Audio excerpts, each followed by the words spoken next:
Good morning, everyone. How are you? Good morning, ma'am. We are Good fine. morning, ma'am. What about you? What about? I'm also fine, beta, and your host. Welcome in this session. And in this session, we all are going to discuss about the conservation process of extinct animal and the natural vegetation. तो हमने इनके threat क्या है, इनको problem क्या है, क्यों ये कम होते जा रहे हैं, हमारे वेजिटेशन को क्या खतरा है या फिर जानवरों को क्या खतरा है, ये हम लोग पिछले क्लास में पढ़ चुके हैं। आज अब हमें ये पढ़ना है कि हम इसमें सेव कैसे कर सकते हैं। Okay Yes, ma'am.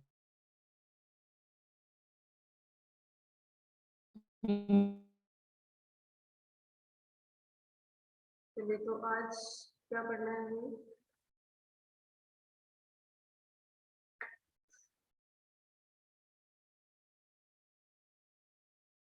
Conservation of natural vegetation and wild life.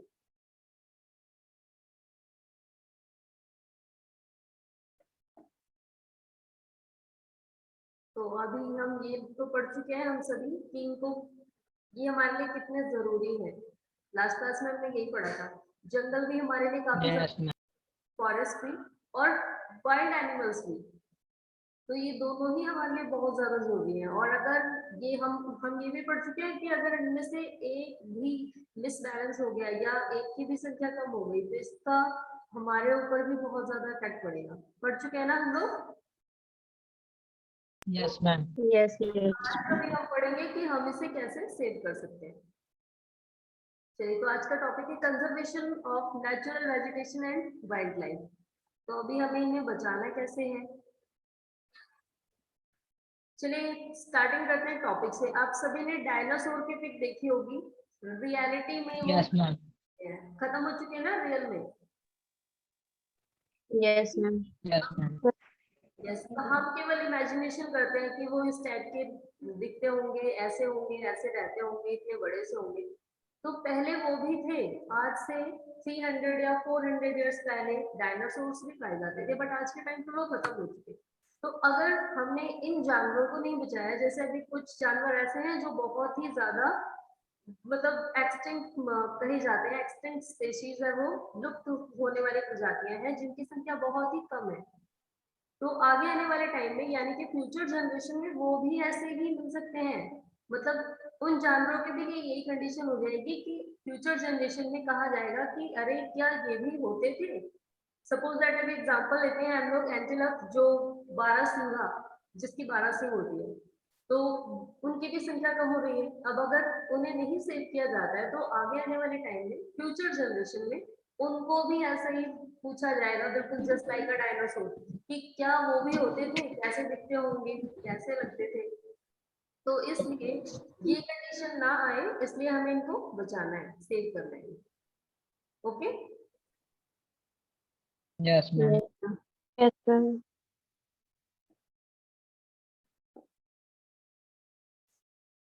चलिए, तो अभी स्टार्ट करते हैं यहाँ से। तो फॉरेस्ट आर अवर वेल्थ, ये हम सभी जानते हैं कि जो जंगल है वो हमारे लिए एक धन संपदा है। जैसे हमारे घर में रखे हुए पैसे रहते हैं जो जरूरत पड़ने पे हमारे काम आते हैं, सेम ऐसे ही ये जो फॉरेस्ट है ये भी हमारे लिए एक वेल्थ की तरह काम करते हैं, धन। ये हमारे लिए एक संपदा के रूप में है। Plants give shelter to the animals and together they maintain the ecosystem. तो जो प्लांट है वो शेल्टर देते हैं, आश्रय देते हैं, क्योंकि जो लिविंग बींग्स हैं, चाहे वो ह्यूमन बींग्स हो चाहे वो एनिमल्स हो, जितने भी लिविंग बींग्स हैं, सबको रहने के लिए शेल्टर कौन देता है? ये जंगल ही देते हैं। तो देखिए, कई लोग पेड़ों पे रहते हैं।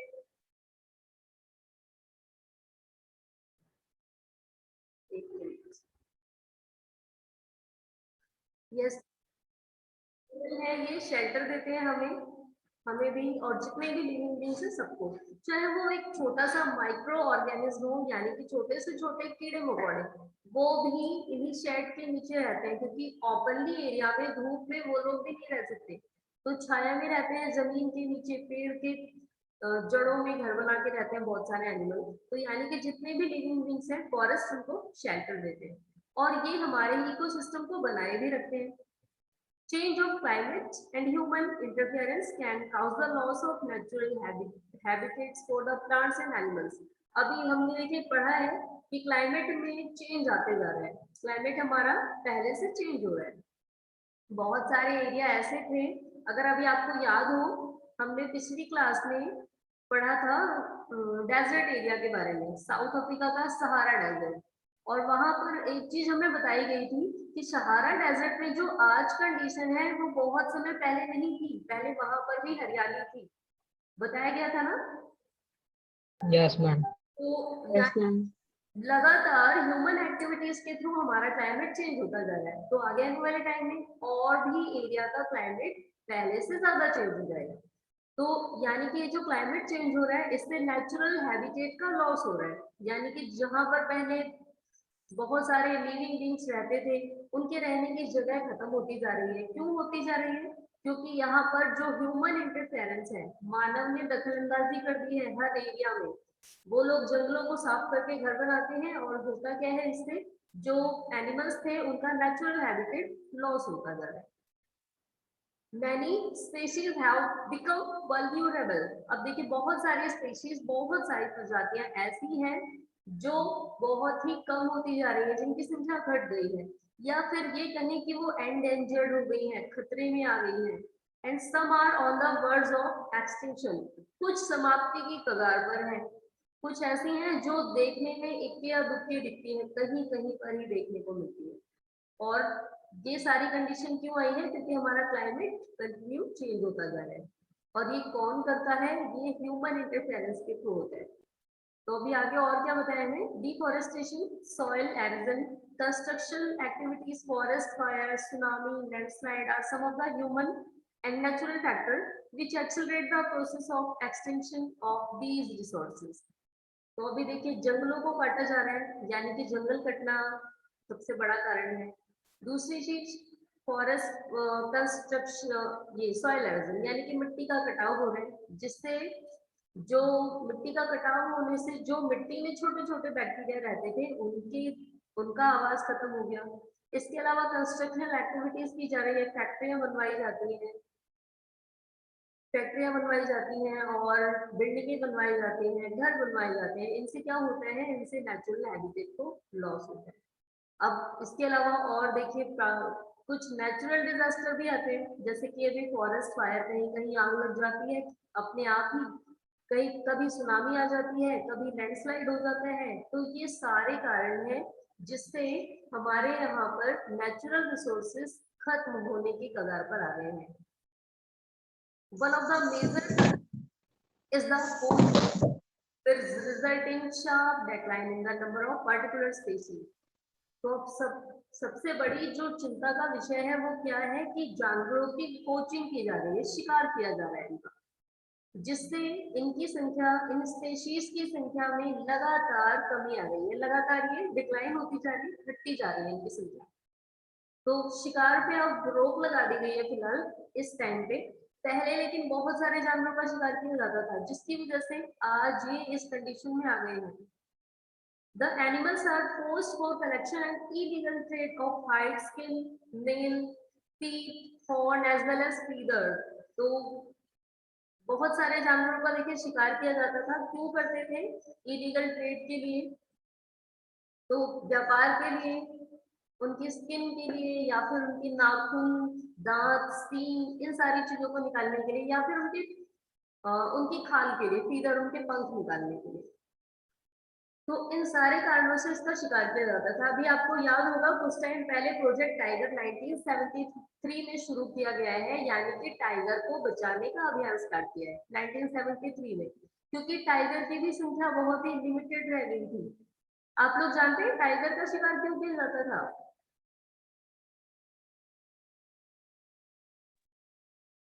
मालूम है किसी को?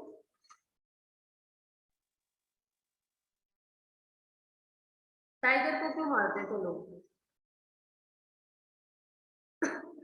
हमारे जो राजा महाराजा थे वो तो अपनी शान दिखाने के लिए मारते थे, क्योंकि टाइगर माना जाता है जंगल का राजा है, सबसे ज्यादा वो ब्रेव एनिमल होता है, और उसको मारने का मतलब जिसने उसे मार दिया वो सबसे ज्यादा ब्रेव है। तो राजा महाराजा तो इसलिए मारते थे। बट अभी बाद में जब इसका शिकार किया जाता था तो किस पर्पज से किया जाता था, मालूम है? नो? अनुभव? Yes, ma'am. Yes, ma'am. Yes अनुभव, आप बताएंगे टाइगर का शिकार क्यों किया जाता था? For making medicine. Okay, Gaurav you tell. Yes, ma'am. Ma'am दो पर्पज से मारा जाता है मैम, पहली मेडिसिन बनाने के लिए और दूसरी उनकी जो बॉडी की स्किन्स होती थी उनको बेचा जाता था। Yes, very good.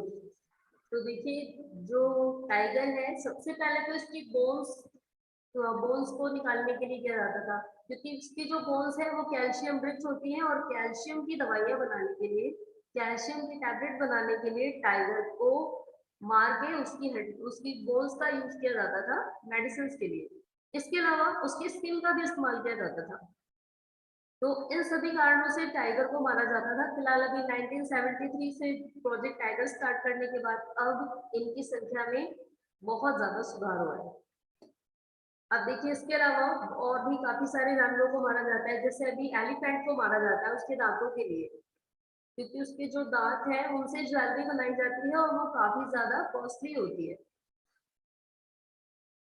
तो और भी देखिए, ये सारे आपको एनिमल्स के नाम दिए हैं जिनकी पोचिंग की जाती थी। तो इसमें से tiger, lion, elephant, deer, blackbuck, crocodile, rhinoceros and snow leopard, ostrich and peacock. तो इन सभी जानवरों का शिकार किया जाता था पहले के टाइम पे, अभी फिलहाल कम हो गया है। This can be conserve by increasing awareness. इनको कैसे बचाया जा सकता है? अवेयरनेस जगा के, यानी कि यदि सबको अवेयर करें हम लोग कि इनको बचाएं, नहीं अगर हम नहीं सेव करेंगे तो आगे आने वाले टाइम में, यानी कि फ्यूचर जनरेशन में ये एकदम खत्म हो जाएंगे। तो अगर लोगों को इस टाइप से अवेयर किया जाता है तो वो लोग भी समझेंगे और इन्हें प्रोटेक्ट करने के बारे में सोचेंगे। अभी देखिए, हमारी गवर्नमेंट ने बहुत सारे नेशनल पार्क भी बनाए हैं। National park and wild life sanctuaries, biosphere reserve are made to protect our natural vegetation and wild life. तो बहुत सारे राष्ट्रीय पार्क, राष्ट्रीय उद्यान, राष्ट्रीय अभयारण्य, ये तीनों चीजें बनाई गई हैं इसलिए ताकि वहां पर जानवरों को प्रोटेक्ट किया जा सके। तो यहाँ पर केवल जानवरों को ही नहीं, जो प्लांट हैं, जिन प्लांट की संख्या कम हो गई है या लिमिटेड है, या फिर जो प्लांट कहीं रेयरली ही देखने को मिलते थे, उन प्लांट्स को भी इन पार्क में उगाया जाता है।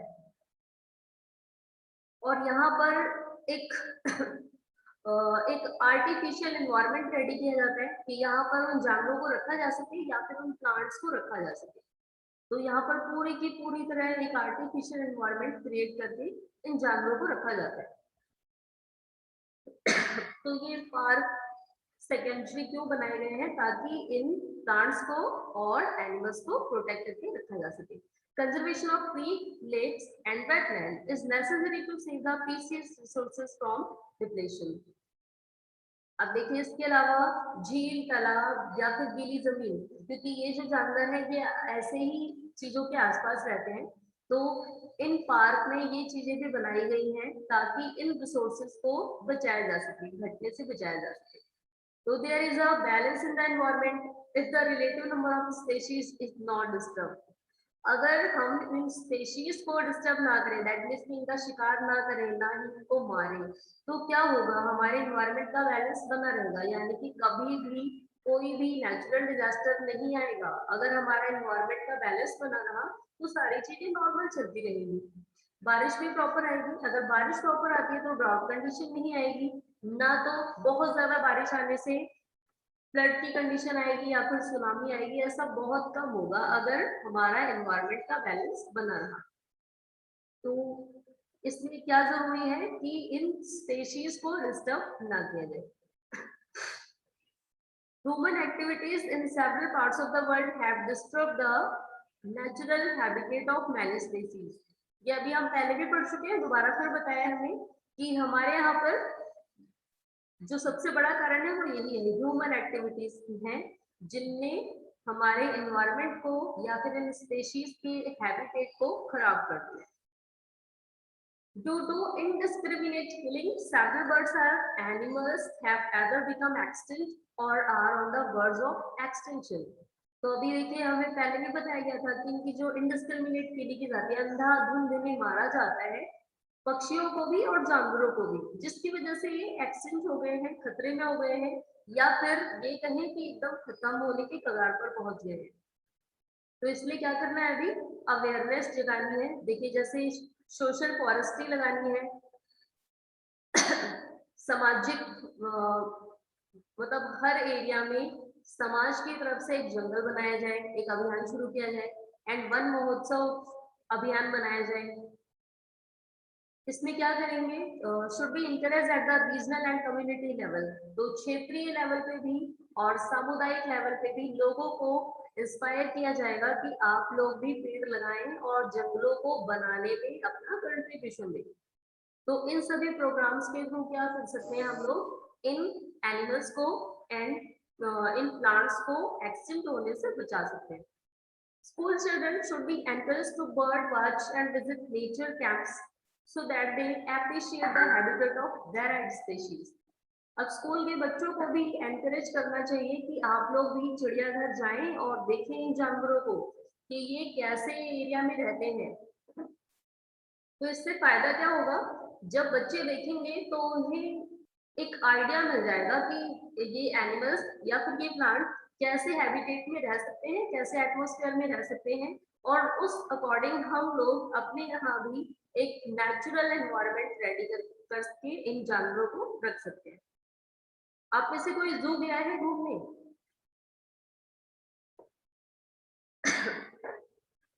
Yes, Yes, ma'am. I think सभी गए होंगे आप लोग को। यहाँ लखनऊ में तो बहुत बड़ा सा जू है। तो यहाँ पर सभी जानवरों को प्रोटेक्ट करके रखा जाता है। यहाँ पर एक आर्टिफिशियल एनवायरनमेंट रेडी किया जाता है कि ये सभी जानवर यहाँ पर रह सके। तो बच्चों को भी एनकरेज करना चाहिए, वो जाएं, घूमें और देख के आए और इन स्पेशीज के हैबिटेट के बारे में जानें। Many countries have passed law against the trade as well as killing of birds and animals. In India, killing lion, tiger, deer, great Indian bustard and peacock is illegal. तो अभी बहुत सारे देशों ने कानून बनाया है, लॉ पास किया है कि जानवरों को इलीगली नहीं मारा जाएगा, उनकी किलिंग प्रोसेस पे बैन लगा दिया है। इंडिया में भी है हमारे, तो इंडिया में भी लॉयन, टाइगर, डियर या फिर ग्रेट इंडियन बस्टर्ड और पिकॉक, इन सभी को मारना इलीगल है। अभी कुछ टाइम पहले सलमान खान को भी अरेस्ट किया गया था ना, पनिशमेंट दी गई थी। आप लोग जानते हैं क्यों? Yes, ma'am. Yes, ma'am. क्योंकि उन्होंने ब्लैक हिरन का शिकार किया था। तो यानी कि ब्लैक डियर्स, तो यानी कि अभी इन सभी जानवरों को प्रोटेक्ट करना हमारी सबकी भी जिम्मेदारी है। कोई इनकी किलिंग पे तो और हंटिंग पे, पोचिंग पे, सभी पे बैन लगा दिया है। कोई भी इनका शिकार नहीं करेगा, ना इन्हें मारेगा, जिसकी वजह से अब इन्हें बचाया भी जा सकता है और इनकी संख्या पहले से नॉर्मल है। An international convention site has been established that lists several species of animals and birds in which trade is prohibited. तो अभी देखिए एक इंटरनेशनल कन्वेंशन स्टार्ट किया है, एक अंतरराष्ट्रीय संस्था जिसका नाम है साइट्स, इसकी फुल फॉर्म यहाँ नीचे दी है फिलहाल आपको। The Convention of International Trade in Endangered Species of Wild Fauna and Flora. तो ये एक ऐसी संस्था है जो अंतरराष्ट्रीय लेवल पर बनाई गई है और इसमें खतरे जो प्रजातियां यानी कि फौना एंड फ्लोरा दोनों ही, एनिमल्स एंड प्लांट्स जो भी खतरे में है, खतरे के निशान पे हैं, जिनकी संख्या कम हो रही थी, उन्हें प्रोटेक्शन दी जाएगी, उनको बचाया जाएगा। तो साइट्स के थ्रू ये स्कीम स्टार्ट की गई है। अब बहुत सारे जानवरों को और बहुत सारे पेड़ पौधों को स्टोर किया गया है, उन्हें बचाया गया है। एंड बर्ड्स भी, कुछ बर्ड्स भी हैं जिनका शिकार किया जाता था, तो इन सभी के शिकार पर भी इनका प्रोहिबिट कर दिया है, इनके ट्रेड को प्रोहिबिटेड कर दिया है, रोक लगा दी गई है, इनका व्यापार नहीं किया जाएगा, बेचा नहीं जाएगा बिल्कुल। And conservation of plant and animals in an ethical duty of every citizen. तो प्लांट्स को और जानवरों को बचाना ये सभी नागरिक का परम कर्तव्य है। ये हमारी एक मतलब क्या कहते हैं, सबसे फर्स्ट लेवल पे प्राइमरी ड्यूटी है हमारी कि हम इन प्लांट्स को और एनिमल्स को बचाएं। ओके, यहाँ पर Yes, ma'am. A herd of chitals, तो ये भी एक हिरन की प्रजाति है जिन्हें प्रोटेक्शन दी गई है। बायोस्फीयर रिजर्व क्या होता है? Series of protected areas link through global network intended to demonstrate the relationship between conservation and development. तो बायोस्फीयर रिजर्व क्या है? जैव रक्षा अभयारण्य। ये एक प्रोटेक्शन का एक लिंक है, यानी कि एक लिंक बनाया जाएगा, एक सीरीज बनाई जाएगी, मतलब संस्थाओं की बहुत सारे पार्क खोल दिए गए और उन पार्क्स में ये लिस्ट बनाई गई कि कौन से पार्क में कौन से जानवर को या फिर कौन से एनिमल को, कौन से प्लांट को प्रोटेक्ट करके रखा गया। तो ये ग्लोबल नेटवर्क बनाए गए हैं राष्ट्रीय लेवल पे, और इसमें ये दिखाया जाएगा कि मतलब ये डेमोन्स्ट्रेट किया जाएगा, ये प्रदर्शित किया जाएगा कि रिश्ता क्या है कंजर्वेशन से और विकास से। यानी कि इस बायोस्फीयर रिजर्व में ये शो किया जाएगा कि इन लोगों को बचाने से हमारा क्या फायदा है। तो बिल्कुल फायदा है, उसमें यही दिखाया जाता है कि अगर ये जानवर रहेंगे तो ये इकोसिस्टम को, हमारे एनवायरनमेंट को बनाए रहेंगे और एनवायरनमेंट से होने वाला खतरा कम होगा। Okay, Yes, ma'am. इसमें एक चीज और नहीं दिया है आपको, ये साइट तो बताया गया है। इसके पहले एक रेड डाटा बुक बनाई गई थी, तो रेड डाटा बुक में उन सभी जानवरों के बारे में और प्लांट्स के बारे में लिखा गया था, मतलब उनकी लिस्ट बनाई गई थी सबसे पहले रेड डाटा बुक में।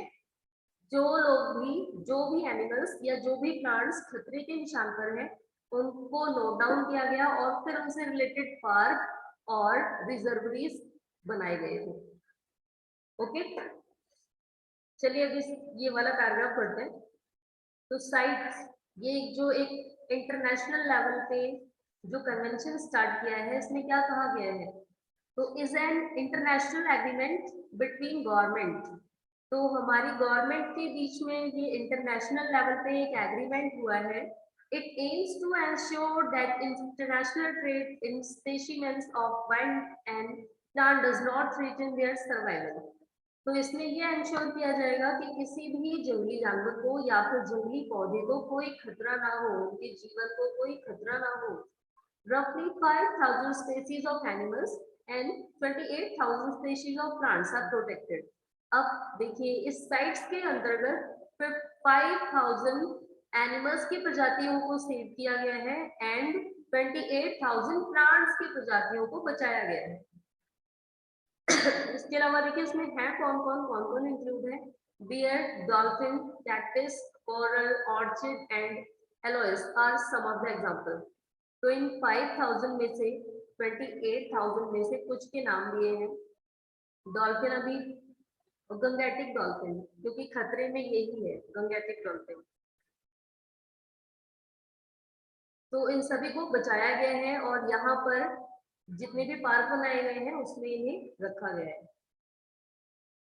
यहाँ पर आपको एक काजीरंगा नेशनल पार्क दिया है, कहाँ पर है ये स्टेट जानते हैं आप लोग? काजीरंगा नेशनल पार्क कौन से राज्य में है?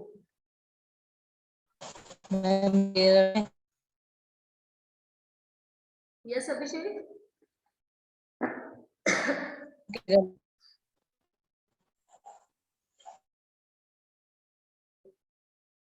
अभी आप लोग ना 7th में भी 2-3 पार्क के नाम पढ़ चुके हो।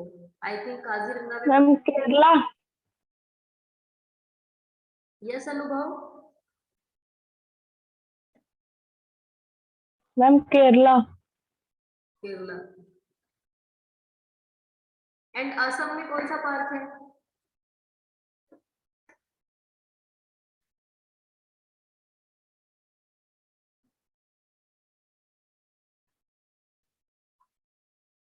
चले भी नेक्स्ट क्लास में आप सभी का आज का होमवर्क है, आप सभी लोगों को पार्क नोट डाउन करने हैं। मध्य प्रदेश में कौन सा है, छत्तीसगढ़ में कौन सा है, राजस्थान में कौन सा है एंड महाराष्ट्र में कौन सा पार्क है। तो इन पार्क के नाम लिखने हैं और वहां पर कौन से जानवर को या फिर कौन से प्लांट को स्पेशली प्रोटेक्ट किया गया है। Okay ma'am. तो ये आज का आपका होमवर्क है। इससे दो फायदे होंगे, एक तो आपको ये पता लग जाएगा कि कौन कौन से जानवर खतरे में थे और दूसरा ये भी मालूम हो जाएगा कि कौन से स्टेट में इनके लिए पार्क बनाया गया है। क्योंकि जिस स्टेट में इनके लिए पार्क बनाया गया दैट मीन्स कि वहां पर इनके लिए फेवरेबल कंडीशन भी बनाई गई, तो सबसे बेटर कंडीशन वहीं पर है और इसलिए इन्हें प्रोटेक्ट किया गया। तो अभी नेक्स्ट क्लास में हम सभी लोग एक्सरसाइज डिस्कस करेंगे। आज के लिए इतना ही। Okay yes ma'am. Yes ma'am. Homework मालूम चल गया सभी को क्या करना है। यस चलिए अभी नेक्स्ट क्लास में हम सब लोग को क्वेश्चन आंसर डिस्कस करेंगे। Question number 1 2 3।